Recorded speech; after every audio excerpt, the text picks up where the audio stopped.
without further ado, I'm going to kick it over to Steven, who had a call from a gentleman named Thomas this week. Reach into my mail sack here. There you go. Good. Nice sound effect. You like that? I do. All right, good. They're called Foley artists. Did you know that? The people that do the sound effects? Yeah, okay. I was fascinated, too. One of my favorite parts of Disney World when I traveled to learn about that. Yep. Anyway, this call from Thomas from Richmond, Virginia, was listening to the podcast, and he's a cancer survivor, also has some arthritis in his hips and his back.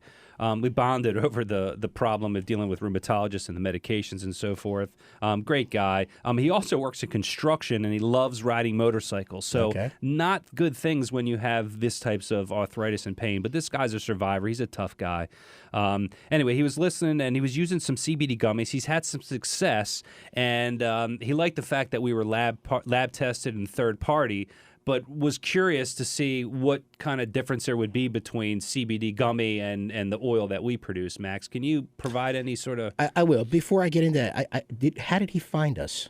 Podcast. He listened to our podcast. So he listened to the podcast. Yeah. So he was actually listening to the podcast after the fact. Did he search for it? Did he Google search it? Did he indicate any of that? I'm just curious. I don't know. No, he was listening to it. He likes to listen to podcasts at work. And so he for whatever reason, found our podcast and decided to listen to us. Magical. I love it. Well, it's good to know that it's working, right? I mean, that's ultimately what it's about. Difference between gummies and tinctures. So, yeah, a gummy, right? I mean, we know this because we have this conversation all the time. I mean, first of all, a gummy could have additives in it. It's something that you're actually ingesting. It's something that you're actually eating. So it's going through your digestive system. It could have additives. It could have things like added sugar, things like that. I don't know. Our product is different in that, first of all, you're not digesting it. It's not going down directly into your stomach. Second of all, we have no additives. We don't add any kind of sugar or other ingredients.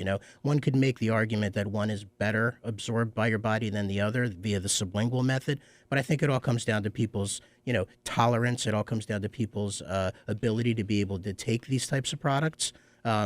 Certainly their openness about whether or not they're comfortable using a sublingual product or if they've had any experience using something under their tongue. I know that children, a lot of times people are looking for relief for children, and gummies are a little bit easier for children to be able to take because they can chew them and hopefully they taste a little bit better. Yeah, if it tastes like strawberries or razzleberry or something like that, it's much easier to give it to your kid than, hey, let me put this plant-tasting medicine. Let me give you a cannabis-tasting gummy for you to, chew up and Yeah, kids can't take it to school, things like that. They can't take it to school. That's right. They have their place for sure.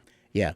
But we get that question a lot because people are going to the gas stations and they see the little packs of gummies and, they wonder whether or not they're potent or not, whether or not they do anything. Hey, I tried the gummies and they didn't work for me. So, if I had a nickel every time I heard that story. Yeah, well, the expectation is, though, if you're using a gummy and you do get results, when you do a sublingual, it's going to be a lot more effective into your body because it does, like Max mentioned, it doesn't go through the digestive system. It goes right through the capillaries underneath your tongue, which was the setup we got.